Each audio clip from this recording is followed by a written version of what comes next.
नमस्कार दोस्तों, आज भी क्लास 8 एनसीईआरटी का चैप्टर नंबर 2 पढ़ेंगे, जिसमें है व्यापार से साम्राज्य तक। कंपनी की सत्ता सत्ता स्थापित होती है। मुगल बादशाहों में औरंगजेब आखिरी शक्तिशाली बादशाह थे। उन्होंने वर्तमान भारत के एक बहुत बड़े हिस्से पर नियंत्रण स्थापित कर लिया था। 1707 में उनकी मृत्यु के बाद बहुत सारे मुगल सूबेदार और बड़े-बड़े जमींदार अपनी ताकत दिखाने लगे थे। उन्होंने अपनी क्षेत्रीय रियासतें कायम कर ली थी। जैसे-जैसे विभिन्न भागों में ताकतवर क्षेत्रीय रियासतें सामने आने लगीं, दिल्ली अधिक दिनों तक प्रभावी केंद्र के रूप में नहीं रह सकी। 18वीं सदी के उत्तरार्ध तक राजनीतिक क्षितिज पर अंग्रेजों के रूप में एक नई ताकत उभरने लगी थी। क्या आप जानते हैं कि अंग्रेज पहले एक छोटी सी व्यापारिक कंपनी के रूप में भारत आए थे और यहाँ के इलाकों पर कब्जे में उनकी ज़्यादा दिलचस्पी नहीं थी। तो फिर ऐसा कैसे हुआ कि एक दिन वे इस विशाल साम्राज्य के स्वामी बन बैठे? इस इस आगे चलकर आप इसके बारे में थोड़ा जानेंगे। पूर्व में ईस्ट इंडिया कंपनी का आना। सन 1600 में ईस्ट इंडिया कंपनी ने इंग्लैंड की महारानी एलिजाबेथ प्रथम से चार्टर अर्थात इजाजतनामा हासिल कर लिया, जिससे कंपनी को पूरब से व्यापार करने का एकाधिकार मिल गया। इस इजाजतनामे का मतलब यह था कि इंग्लैंड की कोई और व्यापारिक कंपनी इस इलाके में ईस्ट इंडिया कंपनी से होल्ड नहीं कर सकती थी। इस चार्टर के सहारे कंपनी समुद्र पार जाकर नए इलाकों को खंगाल सकती थी। वहां से सस्ती कीमत पर चीजें खरीदकर उन्हें यूरोप में ऊंची कीमत पर बेच सकती थी। कंपनी को दूसरे अंग्रेज व्यापारिक कंपनियों से प्रतिस्पर्धा का कोई भय नहीं था। उस जमाने में वाणिज्यिक कंपनियां मोटे तौर पर प्रतिस्पर्धा से बचकर ही मुनाफा कमा सकती थी। अगर कोई प्रतिस्पर्धी न हो, तभी वे सस्ती चीजें खरीदकर उन्हें ज्यादा कीमत पर बेच सकती थीं। लेकिन यह शाही दस्तावेज दूसरी यूरोपीय ताकतों को पूरब के बाजारों में आने से नहीं रोक सकता था। जब तक इंग्लैंड के जहाज अफ्रीका के पश्चिम तट को छूते हुए केप ऑफ गुड होप का चक्कर लगाकर हिंद महासागर पार करते, तब तक पुर्तगालियों ने भारत के पश्चिमी तट पर अपनी उपस्थिति दर्ज करा दी थी। वे गोवा में अपना ठिकाना बना चुके थे। पुर्तगाल के खोजी यात्री वास्को दी गामा ने ही 1498 में पहली बार भारत तक पहुंचने के इस समुद्री मार्ग का पता लगाया था। 17वीं शताब्दी की शुरुआत तक डच भी हिंद महासागर में व्यापार की संभावनाएं तलाशने लगे थे। कुछ ही समय बाद फ्रांसीसी व्यापारी भी सामने आ गए।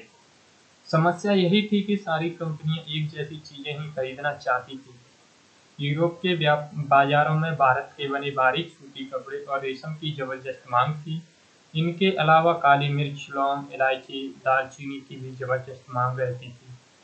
यूरोपीय कंपनियों के बीच इस बढ़ती प्रतिस्पर्धा से भारतीय बाजारों में इन चीजों की कीमतें बढ़ने लगीं और उनसे मिलने वाला मुनाफा गिरने लगा।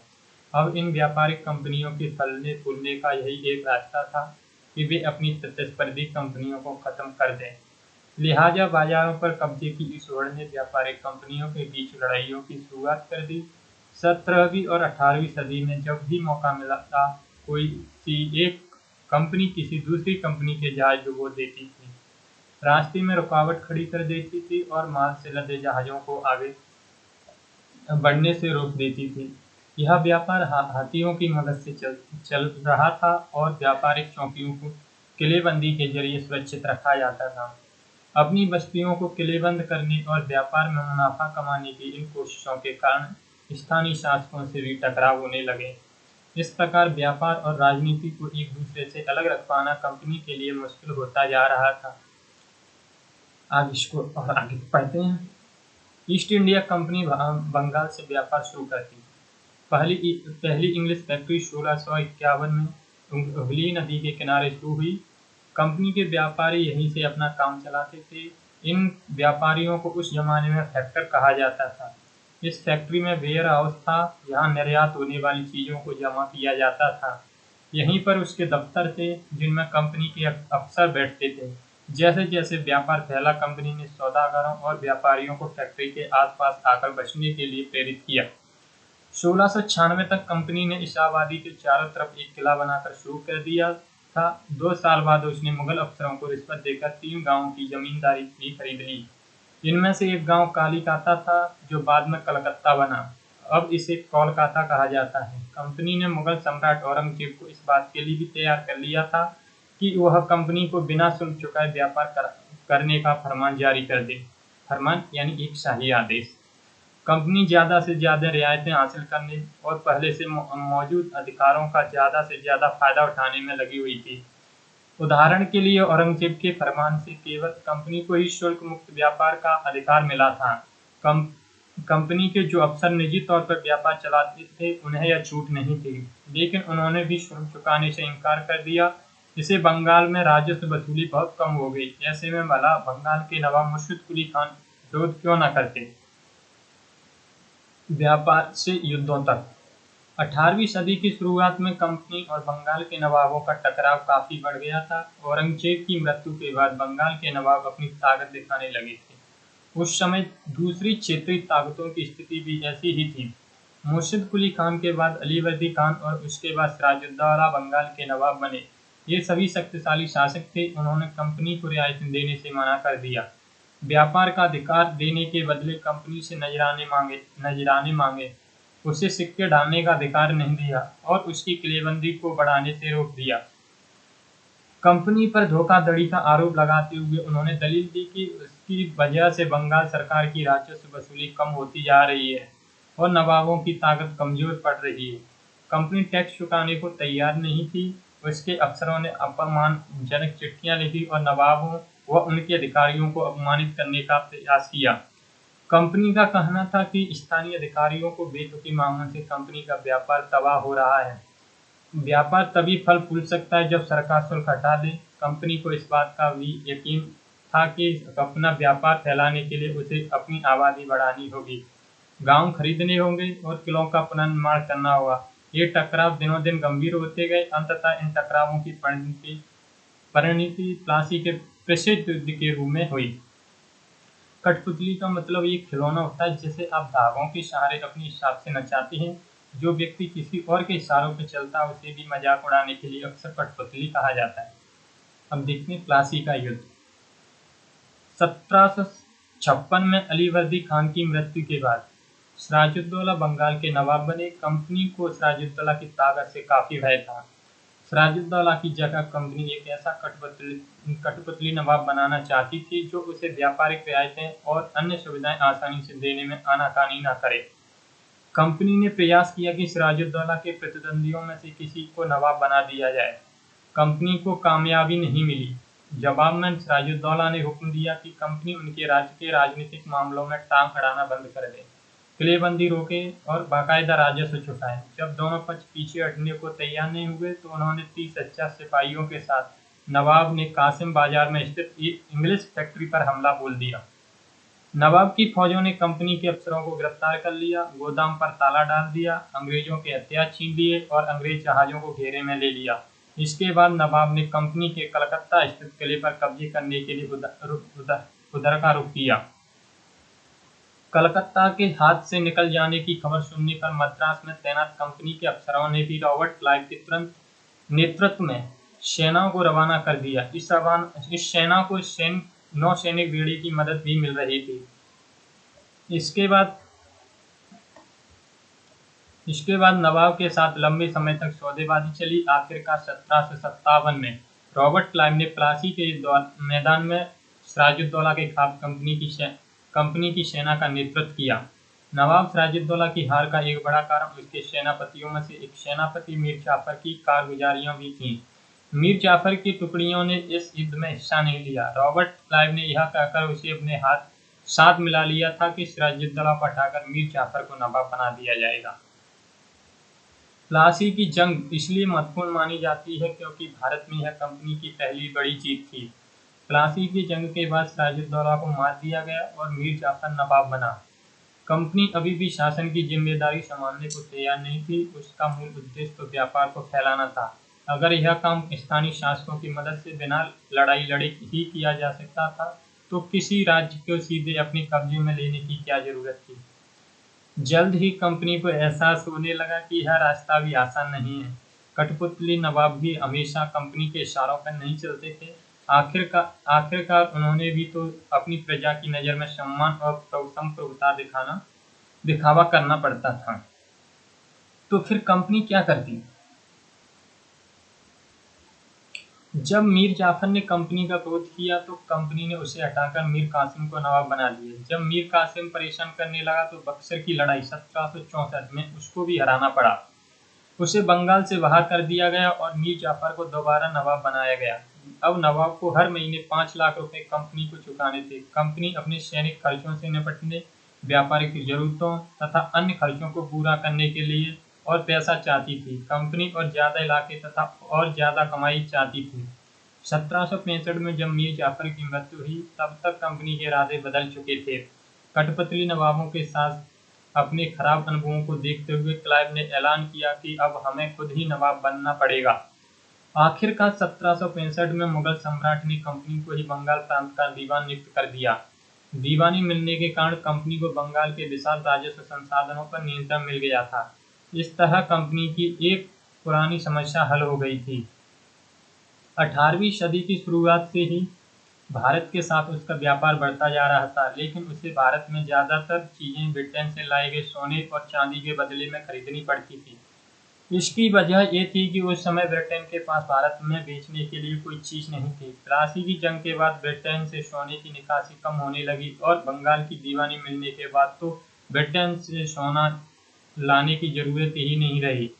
अब भारत से होने वाली आमदनी के सहारे ही कंपनी अपने खर्चे चला सकती थी। इस कमाई से कंपनी भारत में सूती और रेशमी कपड़े खरीद सकती थी, अपनी फौजों को संभाल सकती थी और कलकत्ते में किलों और दफ्तरों के निर्माण की लागत उठा सकती थी। कंपनी के अफसर नवाब कैसे बन गए थे? नवाब बनने का क्या मतलब था? इसका एक मतलब ये तो यही था कि कंपनी के पास अब सत्ता और ताकत थी, लेकिन इसके कुछ और फायदे भी थे। कंपनी का हर कर्मचारी नवाबों की तरह जीने के ख्वाब देखने लगा था। प्लासी के युद्ध के बाद बंगाल के असली नवाबों को इस बात के लिए बाध्य कर दिया गया कि वे कंपनी के अफसरों को निजी तोहफे के तौर पर जमीन और बहुत सारा पैसा देंगे। खुद रॉबर्ट क्लाइव ने ही भारत में बेहिसाब दौलत जमा कर ली थी। 1743 में जब वह इंग्लैंड से मद्रास यानी चेन्नई आया तो उसकी उम्र 18 साल थी। 1767 में जब वह 2 बार गवर्नर बनने के बाद हमेशा के लिए भारत से रवाना हुआ तो यहाँ उसकी दौलत 4 लाख लगभग 4 लाख पाउंड के बराबर थी। दिलचस्प बात यह है कि गवर्नर के अपने दूसरे कार्यकाल में उसे कंपनी के भीतर फैले भ्रष्टाचारों को खत्म करने का काम सौंपा गया था, लेकिन 1772 में ब्रिटिश संसद में उसे खुद भ्रष्टाचार के आरोपों पर अपनी सफाई देनी पड़ी। सरकार को उसकी अकूत संपत्ति के स्रोत संदेहास्पद लग रहे थे। उसे भ्रष्टाचार आरोपों से बरी तो कर दिया गया, लेकिन 1774 में उसने आत्महत्या कर ली। कंपनी के सभी अफसर क्लाइव की तरफ दौलत इकट्ठा नहीं कर पाए। बहुत सारी बीमारियों और लड़ाइयों के कारण कम उम्र में ही मौत का निवाला बन गए। इसके अलावा उन सभी को भ्रष्ट और बेईमान मानना भी सही नहीं होगा। उनमें से बहुत सारे अफसर साधारण परिवारों से आए थे। उनकी सबसे बड़ी इच्छा बस यही थी कि वे भारत में ठीक ठाक पैसा कमाएं और ब्रिटेन लौटकर आराम की जिंदगी बसर करें। जो जीते जी धन दौलत लेकर वापस लौट गए, उन्होंने वहीं आलीशान जीवन जिया। उन्हें वहाँ के लोग नवाब कहते थे। यह भारतीय शब्द नवाब का ही अंग्रेजी संस्करण बन गया था। उन्हें लोग अक्सर नए अमीरों और सामाजिक हैसियत में रातों रात ऊपर आने वाले लोगों के रूप में देखते थे। नाटकों और कार्टूनों में उनका मजाक भी उड़ाया जाता था। कंपनी का फैलता शासन। यदि हम 1757 से 1857 के बीच ईस्ट इंडिया कंपनी के द्वारा भारतीय राज्यों पर कब्जे की प्रक्रिया को देखें तो कुछ महत्वपूर्ण बातें सामने आती हैं। किसी अनजान इलाके में कंपनी ने सीधे सैनिक हमला तय नहीं किया। उसने किसी भी भारतीय रियासत का अधिग्रहण करने से पहले विभिन्न राजनीतिक, आर्थिक, कूटनीतिक साधनों का इस्तेमाल किया। बक्सर की लड़ाई 1764 के बाद कंपनी ने भारतीय रियासतों में रेजिडेंट तैनात कर दिए। ये कंपनी के राजनीतिक या व्यावसायिक प्रतिनिधि होते थे। उनका काम कंपनी के हितों की रक्षा करना और उन्हें आगे बढ़ाना था। रेजिडेंट के माध्यम से कंपनी के अधिकारी भारतीय राज्यों के भीतर मामलों में भी दखल देने लगे थे। अगला राजा कौन होगा, किस पद पर किसको बैठाया जाएगा, इस तरह की चीजें भी कंपनी के अफसर ही तय करना चाहते थे।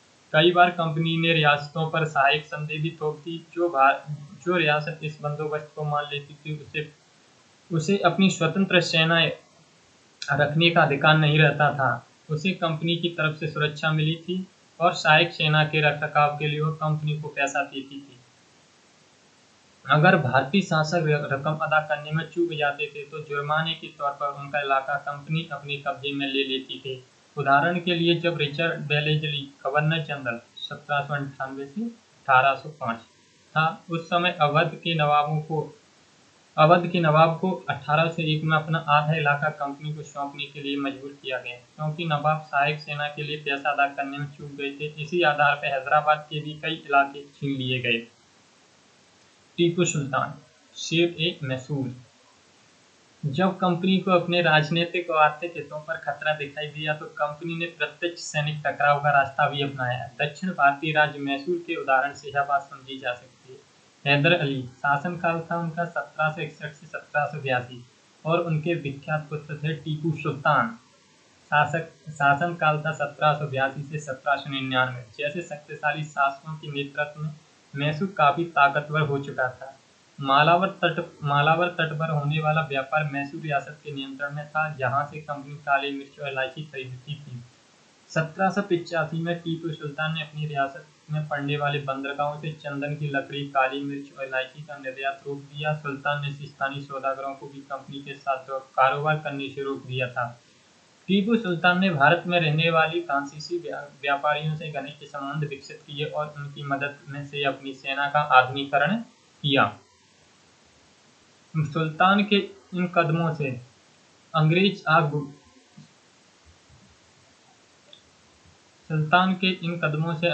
आग बबूला हो गए। उन्हें हैदर अली और टीपू सुल्तान बहुत महत्वाकांक्षी, घमंडी और खतरनाक दिखाई देते थे। अंग्रेजों को लगा कि ऐसे राजाओं को नियंत्रित करना और कुचलना जरूरी है। फलस्वरूप मैसूर के साथ अंग्रेजों की चार बार जंग हुई। 1767 से 1769, 1780 से 1784, 1790 से 1792 और अंतिम हुई थी 1799। श्रीरंगपट्टनम की आखिरी जंग में कंपनी का सफलता मिली। अपनी राजधानी की रक्षा करते हुए टीपू सुल्तान मारे गए और मैसूर का राजकाज पुराने वोडेयार राजवंश के हाथों में सौंप दिया गया। इसके साथ ही मैसूर पर सहायक संधि थोप दी गई। मराठों से लड़ाई। 18वीं शताब्दी के आखिर से कंपनी मराठों की ताकत को भी काबू और खत्म करने के बारे में सोचने लगी थी। 1761 में पानीपत की तीसरी लड़ाई में हार के बाद दिल्ली से देश का शासन चलाने का मराठों का सपना चूर-चूर हो गया। उन्हें कई राज्यों में बांट दिया गया। इन राज्यों की बागडोर सिंधिया, होलकर, गायकवाड़ और भोंसले जैसे अलग-अलग राजवंश के हाथों में थी। ये सारे सरदार एक पेशवा यानी सर्वोच्च मंत्री के अंतर्गत एक कॉन्फेडरेंसी यानी राज्यमंडल के सदस्य थे। पेशवा इस राज्यमंडल का सैनिक और प्रशासकीय प्रमुख होता था और पुणे में रहता था। महादजी सिंधिया और नाना फडणवीस 18वीं सदी के आखिर के दो प्रसिद्ध मराठा योद्धा और राजनीतिज्ञ थे। एक के बाद एक कई युद्धों में कंपनी ने मराठों को घुटने टेकने पर मजबूर कर दिया। पहला युद्ध 1782 में सालवाई संधि के साथ खत्म हुआ, जिसमें कोई पक्ष नहीं जीत पाया। दूसरा अंग्रेज मराठा युद्ध 1803 से 1805 कई मोर्चों पर लड़ा गया। इसका नतीजा यह हुआ कि उड़ीसा और यमुना के उत्तर में स्थित आगरा और दिल्ली सहित कई भूभाग अंग्रेजों के कब्जे में आ गए थे। अंततः 1817 से 1819 के तीसरे अंग्रेज मराठा युद्ध में मराठाओं की ताकत को पूरी तरह कुचल दिया गया। पेशवाओं को पुणे से हटाकर कानपुर के पास बिठूर में पेंशन पर भेज दिया गया। अब विंध्य के दक्षिण में स्थित पूरे भूभाग पर कंपनी का नियंत्रण हो चुका था। सर्वोच्चता का दावा। उपरोक्त विवरण से यह स्पष्ट होता है कि 19वीं सदी की शुरुआत से ही कंपनी क्षेत्रीय विस्तार की आक्रामक नीति पर चल रही थी। लॉर्ड हेस्टिंग्स 1813 से 1823 तक गवर्नर जनरल के नेतृत्व में सर्वोच्चता की एक नई नीति की शुरुआत की गई। कंपनी का दावा था कि उसकी सत्ता सर्वोच्च है, इसलिए वह भारतीय राज्यों से ऊपर है। अपने हितों की रक्षा के लिए वह भारतीय रियासतों का अधिग्रहण करने या उनको अधिग्रहण की धमकी देने का अधिकार अपने पास मानती थी। यह सोच बाद में भी अंग्रेजों की नीतियों में दिखाई देती रही। लेकिन यह प्रक्रिया बेरोक-टोक नहीं चली। उदाहरण के लिए जब अंग्रेजों ने कित्तूर यानी फिलहाल कर्नाटक के छोटे से राज्य को कब्जे में लेने का प्रयास किया तो रानी चिन्नम्मा, याद रखिए रानी चिन्नम्मा ने हथियार उठा लिए और अंग्रेजों के खिलाफ आंदोलन छोड़ दिया। 1824 में उन्हें गिरफ्तार किया गया और 1829 में जेल में ही उनकी मृत्यु हो गई। चिन्नम्मा के बाद कित्तूर स्थित संगोली के एक गरीब चौकीदार रायन्ना ने यह प्रतिरोध जारी रखा। चौतरफा समर्थन और सहायता से उन्होंने बहुत सारे ब्रिटिश शिविरों और दस्तावेजों को नष्ट कर दिया था। आखिरकार उन्हें भी अंग्रेजों ने पकड़कर 1830 में फांसी पर लटका दिया। प्रतिरोध के ऐसे कई दूसरे उदाहरण आप पढ़ सकते हैं। 1830 के दशक के अंत में ईस्ट इंडिया कंपनी रूस के प्रभाव से बहुत डरी हुई थी। कंपनी को भय था कि कहीं रूस का प्रभाव पूरे एशिया में फैलकर उत्तर पश्चिम से भारत को भी अपनी चपेट में न ले ले। इसी डर के चलते अंग्रेज अब उत्तर पश्चिमी भारत में भी अपना नियंत्रण स्थापित करना चाहते थे। उन्होंने 1838 से 1842 के बीच अफगानिस्तान के साथ एक लंबी लड़ाई लड़ी और वहीं अप्रत्यक्ष कंपनी शासन स्थापित कर लिया। 1843 में सिंध भी कब्जे में आ गया। इसके बाद पंजाब की बारी थी। यहाँ महाराजा रणजीत सिंह ने कंपनी की दाल नहीं गलने दी। 1839 में उनकी मृत्यु के बाद इस रियासत के साथ दो लंबी लड़ाइयाँ हुई और आखिरकार 1849 में अंग्रेजों ने पंजाब को भी अधिग्रहण कर लिया। विलय नीति। अधिग्रहण की आखिरी लहर 1848 से 1856 के बीच गवर्नर जनरल बने लॉर्ड डलहौजी के शासनकाल में चली। लॉर्ड डलहौजी ने एक नई नीति अपनाई जिसे विलय नीति का नाम दिया गया। यह सिद्धांत इस तर्क पर आधारित था कि अगर किसी शासक की मृत्यु हो जाती है और उसका कोई पुरुष वारिस नहीं है तो उसकी रियासत हड़प कर ली जाएगी, यानी कंपनी के भूभाग का हिस्सा बन जाएगी। इस सिद्धांत के आधार पर एक के बाद एक कई रियासतें सतारा 1848, संबलपुर 1850, उदयपुर 1852, नागपुर 1853 और झांसी 1854 अंग्रेजों के हाथ में चली गई। आखिरकार 1856 में कंपनी ने अवध को भी अपने नियंत्रण में ले लिया। इस बार अंग्रेजों ने एक नया तर्क दिया। उन्होंने कहा कि वे अवध की जनता को नवाब के कुशासन से आजाद कराने के लिए कर्तव्य से बंधे हुए हैं, इसलिए वे अवध पर कब्जा करने को मजबूर हैं। अपने प्रिय नवाब को जिस तरह से गद्दी से हटाएगा उसे देखकर लोगों में गुस्सा भड़क उठा और अवध के लोग भी 1857 के महान विद्रोह में शामिल हो गए। नए शासन की स्थापना। गवर्नर जनरल वारेन हेस्टिंग 1773 से 1785 उन बहुत सारे महत्वपूर्ण व्यक्तियों में से था जिन्होंने कंपनी की ताकत फैलाने में अहम भूमिका अदा की थी। वारेन हेस्टिंग के समय तक आते आते कंपनी न केवल बंगाल बल्कि बम्बई और मद्रास में भी सत्ता हासिल कर चुकी थी। ब्रिटिश इलाके मोटे तौर पर प्रशासकीय इकाइयों में बटे हुए थे जिन्हें प्रेसिडेंसी कहा जाता था। उस समय 3 प्रेसिडेंसी थी, बंगाल, मद्रास और बम्बई। हर एक का शासन गवर्नर के पास होता था। सबसे ऊपर गवर्नर जनरल होता था। वारेन हेस्टिंग्स ने कई प्रशासकीय सुधार किए। न्याय के क्षेत्र में उसके सुधार खास तौर से उल्लेखनीय थे। 1772 से एक नई न्याय व्यवस्था स्थापित की गई। इस व्यवस्था में प्रावधान किया गया कि हर जिले में 2 अदालतें होंगी, फौजदारी अदालत और दीवानी अदालत। दीवानी अदालतों के मुखिया यूरोपीय जिला कलेक्टर होते थे। मौलवी और हिंदू पंडित उसके लिए भारतीय कानूनों की व्याख्या करते थे। फौजदारी अदालतें अभी भी काजी और मुफ्ती के ही अंतर्गत थी, लेकिन वे कलेक्टर की निगरानी में काम करते थे। एक बड़ी समस्या यह थी कि ब्राह्मण पंडित धर्मशास्त्र की अलग अलग शाखाओं के हिसाब से स्थानीय कानूनों की अलग अलग व्याख्या कर देते थे। इस भिन्नता को खत्म करके समरूपता लाने के लिए 1775 में 11 पंडितों को भारतीय कानून का एक संकलन तैयार करने का काम सौंपा गया। NBL हालहेड ने इस संकलन का अंग्रेजी में अनुवाद किया। 1778 तक यूरोपीय न्यायाधीशों के लिए मुस्लिम कानूनों का भी एक संहिता तैयार कर ली गई थी।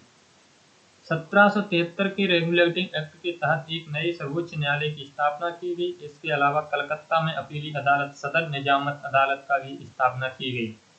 भारतीय जिले में कलेक्टर सबसे बड़ा ओहदा होता था। जैसा कि नाम से ही पता चलता है, उसका मुख्य काम लगान और कर इकट्ठा करना था तथा न्यायाधीशों, पुलिस अधिकारियों, दरोगा की सहायता से मिलित जिले में कानून व्यवस्था बनाए रखना होता था। उसका कार्यालय कलेक्ट्रेट सत्ता और संरक्षण का नया केंद्र बन गया था, जिसने पुराने सत्ता केंद्रों को हाशिए पर ढकेल दिया था। कंपनी की फौज। कंपनी के साथ भारत में शासन और सुधार के नए विचार तो आए, लेकिन उसकी असली सत्ता सैनिक ताकत में थी। मुगल फौज मुख्य रूप से घुड़सवार यानी सवार जो घोड़ों पर चलने वाले प्रशिक्षित थे, और पैदल सेना थी। उन्हें तीरंदाजी और तलवारबाजी का प्रशिक्षण दिया जाता था। सेना में सवारों का दबदबा रहता था, और मुगल साम्राज्य को एक विशाल पेशेवर प्रशिक्षण वाली पैदल सेना की जरूरत महसूस नहीं होती थी। ग्रामीण इलाकों में सशस्त्र किसानों की बड़ी संख्या थी।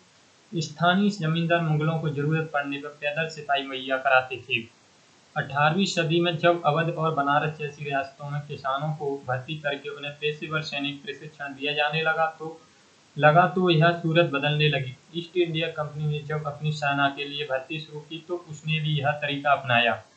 अंग्रेज अपनी सेना को सिपाही यानी आर्मी कहते थे, जो भारतीय शब्द सिपाही से बना था।